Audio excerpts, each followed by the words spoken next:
So another very important part of Snapshot is the Snapshot Preferences interface. These bring up all of the different preferences that you have. You can set your preferred experience level from getting started, which is much simpler, to power user, which gives you a lot more options. You can also select your storage credential storage options, which can either be ephemeral and the credentials will need to be restored as you start each new session, or persistent, which stores the credentials in a encrypted local file, which is certainly a fine option for a secure machine. You can then select when to create the deployment history reports. So every time there's a deployment, Snapshot creates extensive reports about that deployment and what happened, but you might not want to do that all the time. So you could choose not to do them at all, or to do them for every single deployment, or only when the deployment actually changes the org or attempts to change the org. You can also add advanced tools to the tool palette. You can have none, or you can display the project repo tools, and soon there'll be continuous integration tools, or you can display them both. So just a preference there for power users. Snapshot has various sound effects. You can turn them on or off depending on what you want to do. And you can also choose when you create a new desktop item to automatically open the default dialog or not to do that. Now, the rest of these preferences here are where you set up things for reporting and for scheduling and automation. So let me give you an example. Content is where you can use a Salesforce content folder, and you can automatically save reports or snapshots to that folder. And so when you set it up here as to the name of the content folder, and then you give it a nickname, and then the nickname will appear in the reporting interface, and I'll show you that in just a second.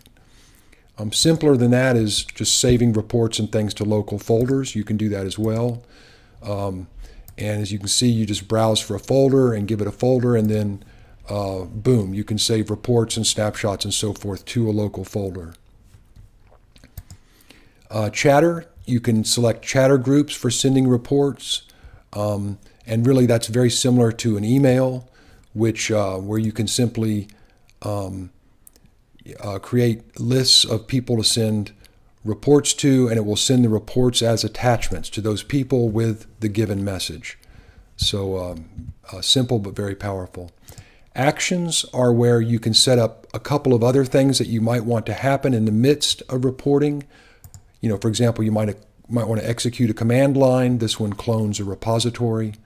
Or you might want to say launch Excel with one of the documents that you just created, that type of thing. That's launching an application. You can also go to a specific browser page if you would like. And then lastly, for reporting, you can set up branding.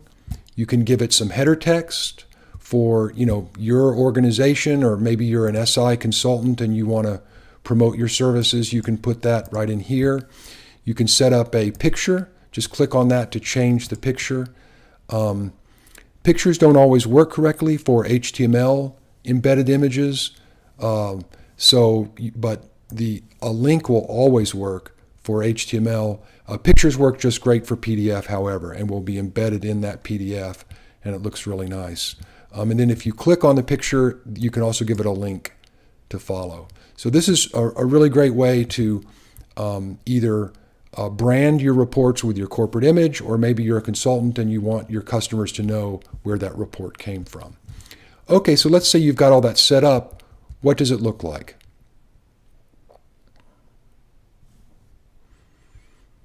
So you can bring up any snapshot, for example, and if you go to the Schedule tab,